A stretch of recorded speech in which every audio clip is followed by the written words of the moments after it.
Assalamualaikum warahmatullahi wabarakatuh. Berjumpa kembali bersama kami di Spikom TV, smpinfocom.cast.fm. Alhamdulillah, pada pagi hari yang cerah ini di Jumat Berkah. Di hari ini kita sudah kedatangan Bapak Deddy Gunar SE, Guru MAPE Penjasorkes untuk kelas 8, kelas 9. Dan selamat datang kepada kelas 8 dan kelas 9. Siapkan buku-buku materi kalian, siapkan catatan, dengarkan sambil sambil tiduran, nyamankan diri kalian.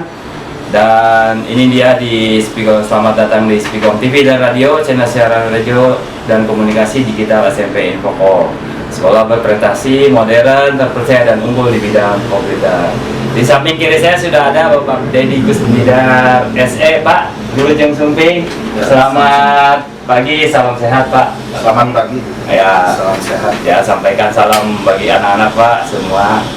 Ya, Assalamualaikum warahmatullahi wabarakatuh. Anak-anakku kelas 8, kelas 9 khususnya SMP Infocom dan semua warga SMP Infocom yang sedang mendengarkan acara ini. Semoga kita selalu terjaga kesehatannya. Amin. Amin ya Allah ya Rabbal Alamin.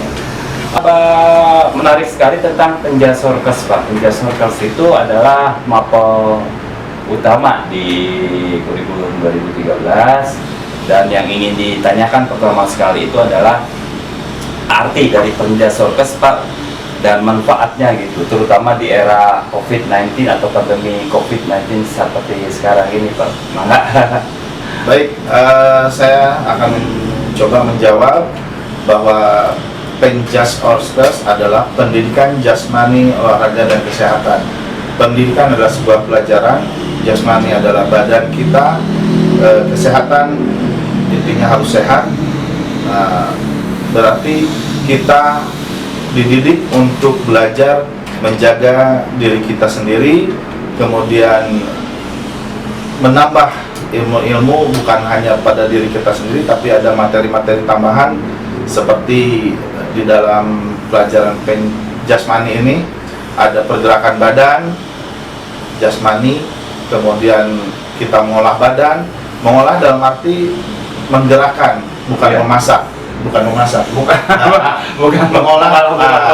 memasak, tapi mengolah. Pendidikan olahraga itu mengolah badan, juga jiwa mungkin Pak ya, jiwa badan supaya sehat. Kalau badannya sehat, insya Allah jiwanya pasti dijamin sehat. Dijamin sehat karena badannya udah sehat, gitu. Tinggal disesuaikan dengan kepribadian. Makanya di dalam pelajaran jasmani dan olahraga itu, jasmani dan olahraga. Jasmani adalah fisiknya, badan. Olahraga adalah kegiatannya. Ada pilihan. Imbasnya nanti ke jasmani kita. Ada olahraga dalam bentuk permainan, kemudian ada olahraga fisik, kebugaran jasmani, dan tidak kalah pentingnya dalam Penjasorkes ini ada pendidikan kesehatan, budaya sehat. Iya, betul. Itu yang selama ini yang di kurikulum 2013 itu ada makan sehat jam Senin, Rabu, kesehatannya tidak. Ya. Kalau dulu kan materinya hanya pendidikan keolahragaan yang fisik, atau sekarang ada tambahan kesehatannya, berarti pola hidup bersih, makanan itu juga ada. Gizi seimbang.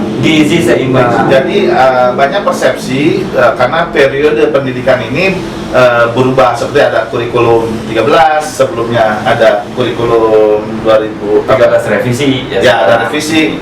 Nah, sebelumnya ke belakang itu sebelum tahun 2000 ada 4 sehat 5 sempurna. 4 sehat 5 sempurna. 4 sehat 5 sempurna. Bisa diterangkan tuh Pak? Ya, 4 sehat 5 sempurna. Yang 5 biasanya susu. Yang kelima susu. Ya, 4 sehat itu makanan bergizi antara lain telur, roti. Nah, hal itu sudah ditinggalkan dalam sistem yang sekarang. Dari sekarang Pak. Nah, bukan berarti tidak dimakan. Istilahnya udah diganti. 4 sehat 5 sempurna. 4 sehat 5 sempurna karena 4 sehat. 4 sehat semua yang dimakan. Telur sehat. Beras itu sehat. Kandungan proteinnya tinggi. Tapi kalau dimakan banyak bisulat. Itu jadi harus ada takaran. Makanya nanti ada perubahannya apa istilahnya. Beras bagus karbohidrat, tapi terlalu banyak juga terjadi diabetes. Oh, dari diabetes. Beras pun atau nasi ya? Nasi tidak baik kalau dikonsumsi terlalu banyak. Oh, jadi ada komposisi, ada aturan. Nah, makanya nanti istilah yang baru. Nah, itu antara lain seperti susu terlalu banyak juga kurang bagus, mencret. Nah, kacang-kacangan terlalu banyak jerawatan.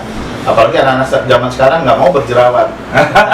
Padahal jerawat itu indah. Jerawat itu indah. Nah, kalau satu. Ya, tapi kan sekarang jerawat mah identik dengan masa pubertas atau seperti itu. Di kalangan ABG mah. Padahal itu sesungguhnya memang tidak seimbangnya metabolisme tidak seimbang konsumsi makanan yang kita makan. Menarik tuh para siswa. Jadi oke, materi untuk ngobrol-ngobrol ini Bapak pakai materi yang umum supaya bermanfaat. Iya lah. Kalau kamu dikasih materi hanya satu seperti olahraga sepak bola, Bapak kasih bola, kamu bisa main bola. Iya. Tapi kalau ini dipelajari kadang malas, jenuh. Nah, tapi kita pelajari. Oke, 4 sehat 5 sempurna karena kalau dikonsumsi terlalu berlebih akan membuat badan kita malah jadi sakit, kurang baik. Seperti beras terlalu banyak, diabetes. Kacang tadi jerawat. Telur bisulan, semua kurang bagus kalau terlalu banyak. Jadi ternyata memakan telur terlalu banyak lalu bisulan itu bukan sekedar mitos Pak ya, bukan, tapi memang fakta gitu dan, ya. Sekarang bahkan tidak boleh makan merah telur terlalu banyak karena kolesterol. Termasuk saya penderita kolesterol karena over makan yang terlalu banyak. Kuning telurnya, putih telurnya boleh dimakan tapi dimasak. Tidak boleh mentah karena dia tidak larut dalam tubuh, sehingga itu juga ada faktor kurang dan lebihnya. Sehingga kalau kita tahu, Pak, berarti telur jangan dimakan. Tidak, jangan semua makanan boleh dimakan, tapi konsumsinya dengan temporer yang waktunya bagus, rutinitasnya juga dijaga, misalkan seminggu sekali, seimbang dengan pola makanya gizinya. Sekarang istilahnya pola gizi seimbang. Jadi bukan 4 sehat 5 sempurna, pola gizi seimbang. 4 sehat 5 sempurna itu sekarang diganti dengan gizi seimbang. Gizi seimbang oleh Departemen Gizi dan Kesehatan. Oleh pemerintah ya. Pemerintah. Kebetulan Bapak, saya sendiri pernah mengikuti pelatihan. Jadi 4 sehat 5 sempurna itu diganti istilahnya, tetap digunakan semua makanannya itu juga, tapi cara mengkonsumsinya sudah pola gizi seimbang. Pola gizi seimbang. Salah satu contoh, sebuah piring kalau dimakannya nasi semua diabetes, ikan semua cacingan, telur semua bisulan, kacang-kacangan sayuran juga tidak baik kalau semua hanya satu jenis, sehingga harus seimbang. Ada nasinya, ada karbohidrat, ada lauk pauknya protein, tahu tempe, nabati dan hewani ya. Ada sayuran. Yang terpenting anak-anak sekarang konsumsilah buah, karena di Indonesia hanya 30% konsumsi buahnya. Masyarakatnya hanya 30% dari hampir 300 juta penduduk Indonesia. Betul. Saya mengadakan survei kepada siswa, suruh bawa nasi makan di sekolah, ternyata yang dibawa buahnya jarang, gitu. Padahal buah itu penting dan ironisnya di negara kita ini negara buah-buahan, kaya dengan buah, karena dengan udara tropikalnya yang bagus, lautnya yang tanah yang subur. Tapi sayang kita masyarakat di Indonesia kurang menyukai buah-buahan. Untuk itu kesempatan saat ini Bapak mengajak kalian, anak-anakku semua, berkonsumsilah buah-buahan dengan sebaik-baiknya, karena buah itu murah, bermanfaat, bergizi, kemudian berserat. Karena kalau perut kita tidak memakan buah-buahan, yang kita olah itu seperti cilok, cireng. Nah, itu dia masalahnya, Pak. Telur gulung, cilor, tanpa buah-buahan dia tidak akan tergiling dengan bagus, sehingga banyak anak-anak kita sakit perut, letoy, lemes-lemes. Tapi kalau dengan gizi seimbang, nasinya misalkan 1 siu, di sebelahnya ada telur, di sebelahnya ada tahu tempe, ada sayur, ada buah aja 1 pisang hanya Rp2.000. Coba kalau anak-anak jajan macam-macam berapa? Nah, alhamdulillah di SMP Infocom ini sudah berjalan, makan bersama setiap pernah Senin Rabu, ya. dan Bapak sendiri sebagai pendidik Penjaskes sudah melaksanakan tugas kepada anak-anak untuk makan bersama, dan alhamdulillah mereka termotivasi Pak.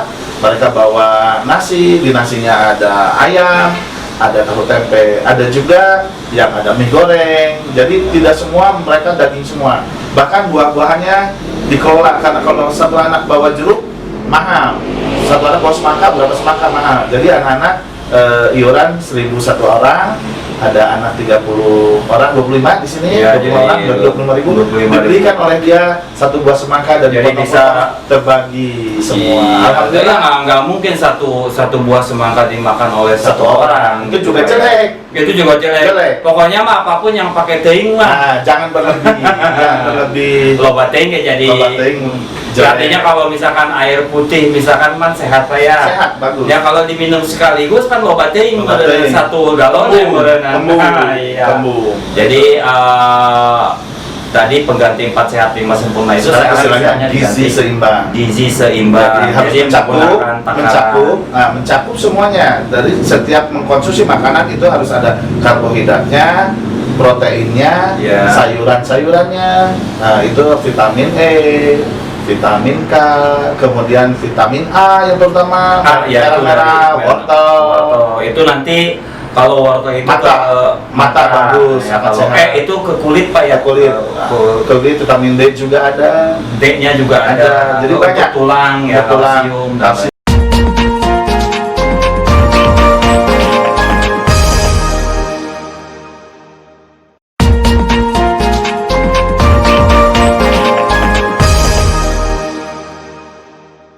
Jajanlah yang bermanfaat, walaupun kesannya wah tidak sohor, beda dengan kalau belanja yang wah gitu, padahal kurang bermanfaat. Lebih baik buah-buahan tetap dikonsumsi, yang lain silakan tapi tidak berlebihan, gitu aja. Nah, jadi intinya untuk pola makanan sehat itu tidak selalu mewah Pak ya. Betul. Dari hal-hal sederhana saja, dari buah-buahan yang ada saja di sekitar kita. Betul. Tidak terlalu banyak. Komposisi makanan juga bukan harus banyaknya, harus banyak, harus dengan takaran yang seimbang. Betul. Seperti itu. Nah, itu pengembangan dari kurikulum sekarang tentang pentingnya makanan-makanan bergizi. Nah, lalu di samping itu juga ada olahraga kesehatan fisik kita Pak ya. Nah, untuk olahraga fisik sebetulnya ringkas saja. Kalau kita ingin sehat, satu, apalagi di masa pandemik ini ya, anak-anak COVID-19, kalian yang bagus itu mulai dari jam 7 pagi keluar rumah, berjemur sambil bergerak, lari di tempat selama 1 menit 2 menit, kemudian warming up.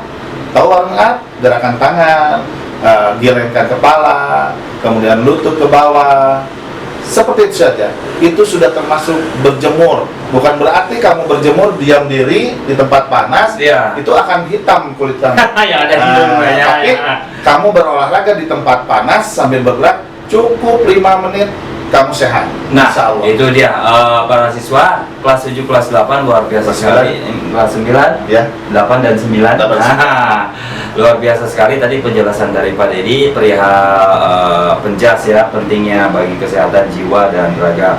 Karena memang ada istilah Latinnya mensana in corpore sano, di dalam tubuh yang sehat terdapat jiwa yang kuat, seperti itu. Dan tadi Bapak juga sampaikan bangun tidur itu jangan langsung males-malesan Pak ya, tapi dilenturkan dulu, bergerak dulu, tarik dulu semua urat-urat, kemudian warming up. Namanya tarik semua urat itu peregangan atau stretching.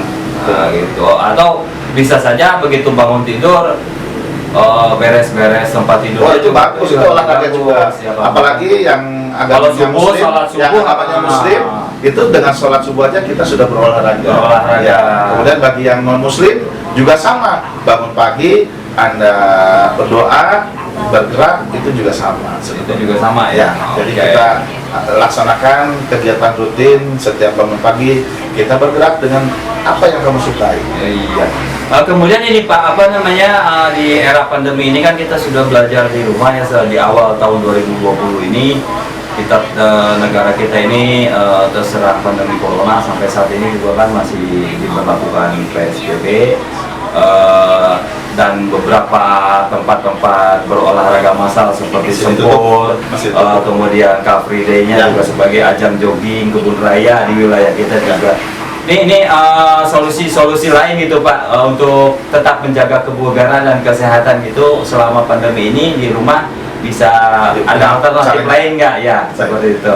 Baik, alhamdulillah sebetulnya saya ya Bapak sudah menyampaikan kepada anak-anak kelas 8 yang tahun kemarin adalah kelas 7. Oh ya, sekarang kelas 8. Bukan kelas 9 baru Bapak ngajar sekarang. Jadi tahun kemarin kelas 8 belum saya ngasih materi. Iya.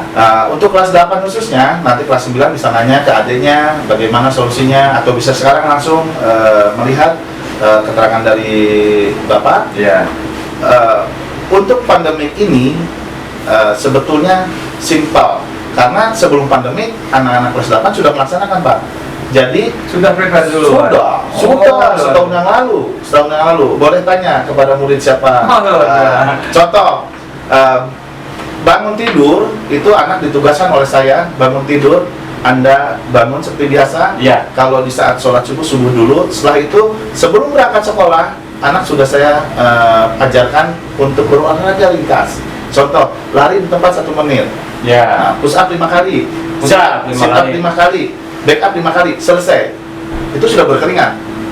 Baru kemudian mandi gitu ya. Dilap dulu, kemudian ada yang pas minum air putih. Ya. Nah, kemudian baru mereka mandi dan ke sekolah itu mereka sudah bugar, fresh gitu, sudah ya. sehat. Sudah itu sehat. Sebelum pandemi, sebelum corona terjadi. Itu. Ya, sebab kita dengarkan vaksinnya itu baru saja nanti Desember ya, insya Allah. Mudah-mudahan menurut berita sih Kota Bogor pembelian melalui Pemkot Pak sudah siap melakukan vaksin massal gitu ya. Ini meskipun masih ada pro kontra gitu, ada yang masyarakat yang mau atau yang masih ketakutan dan lain sebagainya.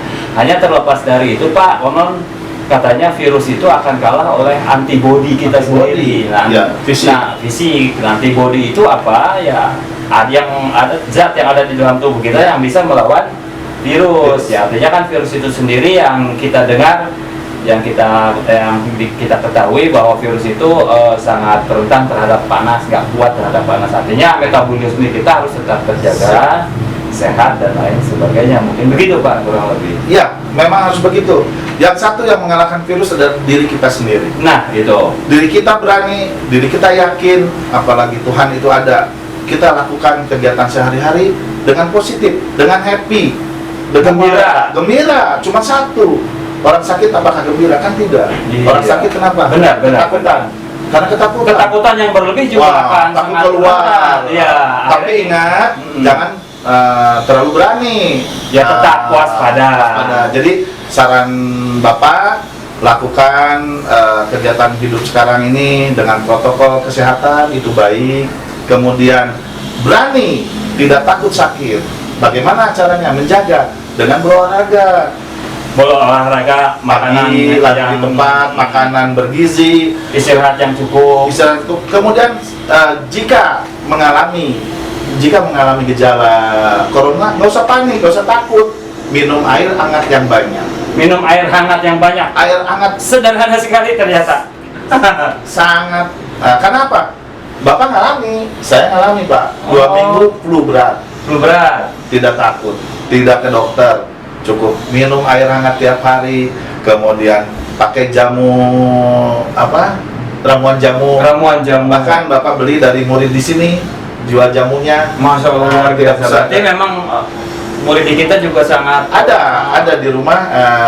Produksi ibunya ya, saya beli. Dan alhamdulillah manfaatnya betul-betul luar biasa. Jadi jangan takut, semua penyakit ada obatnya. Kita harus yakin Pak. Harus yakin sembuh. Harus yakin tidak kena penyakit, tapi jangan membuat penyakit. Kamu sekarang bermain, kumpul-kumpul, peluk-pelukan, pegang tangan, nggak usah dulu, sabar sampai nanti COVID berakhir. Jadi duduk berjarak seperti ini masih aman, karena tidak mungkin ludah kita nyampe ke sana. Ya. Jadi apalagi pakai masker itu lebih baik. Tapi kalau kita berbicara pakai masker, suara tidak keluar. Mohon izin untuk tidak bermasker. Iya benar Pak. Tadi juga saya menggunakan masker kebetulan di situ. Ya karena memang ini kita masih tetap berjarak Pak ya, dan lain sebagainya. Ya, insya Allah. Jarak 1 meter aman. Aman. Iya. Jadi kuncinya kita pertama tidak perlu takut. Tidak perlu takut. Takut yang berlebihan justru melemahkan jiwa dan imun kita turun. Imun kita justru turun. Alhamdulillah. SMP Infokom sudah melaksanakan eskul dengan baik, dengan tertib, menggunakan masker di saat diam. Tapi di saat bergerak baru dibuka, karena tidak mungkin bernapas dengan masker. Menggunakan masker. Alhamdulillah kegiatan dilakukan setiap hari Kamis, Pak. Hari Kamis. Alhamdulillah Kamis dengan teratur, dan alhamdulillah mereka sehat.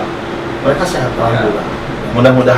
Mudah-mudahan secara tertib selalu diikuti protokol kesehatan. Protokol kesehatan tetap kita lakukan, harus kita jaga, tetap waspada, tetap jaga kebersihan, karena memang di dalam ajaran agama yang kita anut juga menjaga kebersihan adalah sebagian dari iman. Itu yang ke selanjutnya. Jadi ya memang penjas Sorkes ini materi yang sangat sensitif atau berkenaan dan bermanfaat gitu di era pandemi corona ini Pak ya. Oke. Kemudian ini Pak, ini menarik sekali kelas 8 dan 9 para siswa SMP Infokom. Kemudian ini Pak, materi pokok yang nanti akan diajarkan, yang akan diberikan, yang dipaskan di penilaian akhir semester ganjil, yang insya Allah nanti dilaksanakan tanggal 2 Desember 2020 Pak. Baik. Ada sedikit kisi-kisi perihal itu. Baik, gambaran singkat saja yang harus anak-anakku baca, belajari kelas 8 dan kelas 9 intinya sama ya. Jadi apakah bab materi permainan bola besar dan bola kecil, antara lain di dalamnya ada sepak bola, bola voli, bola basket. Itu bola besar Pak ya? Bola besar.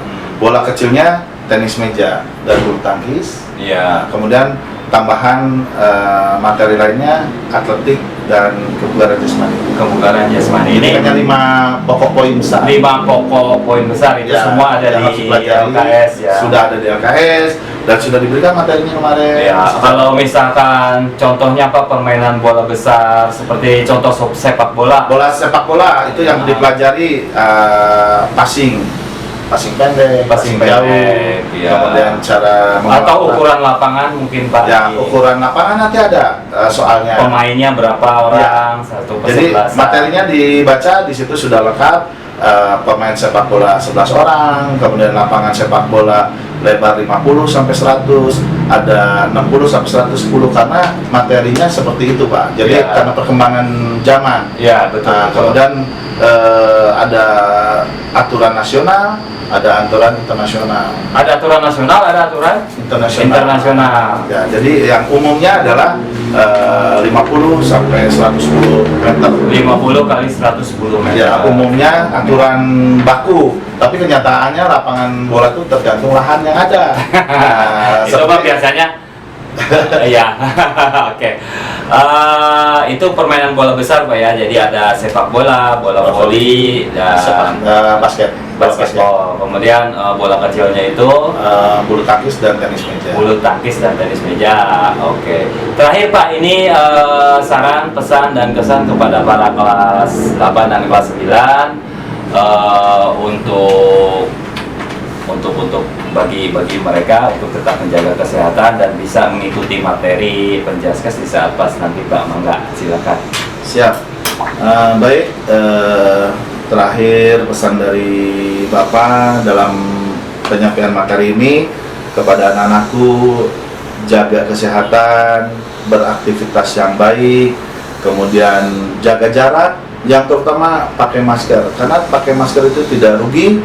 Pakai masker adalah menjaga pernafasan kita supaya tidak terganggu oleh udara juga, kemudian cipratan air liur kita, air ludah kita supaya tidak terkena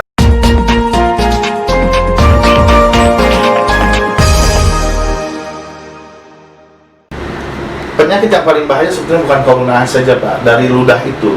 Ya. Nah, seperti LGBT itu dari ludah, bencong dari ludah. Ya.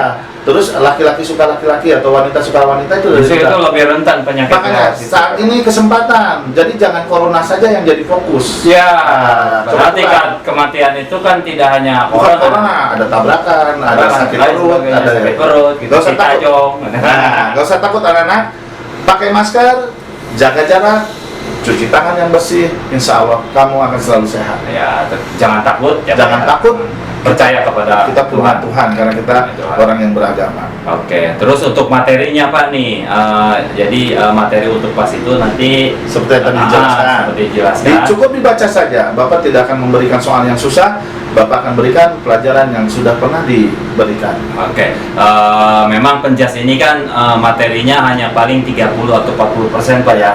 Jadi lebih banyak praktik. Praktek. Gitu. Nah, itu luar biasa sekali para siswa kelas 8 kelas 9.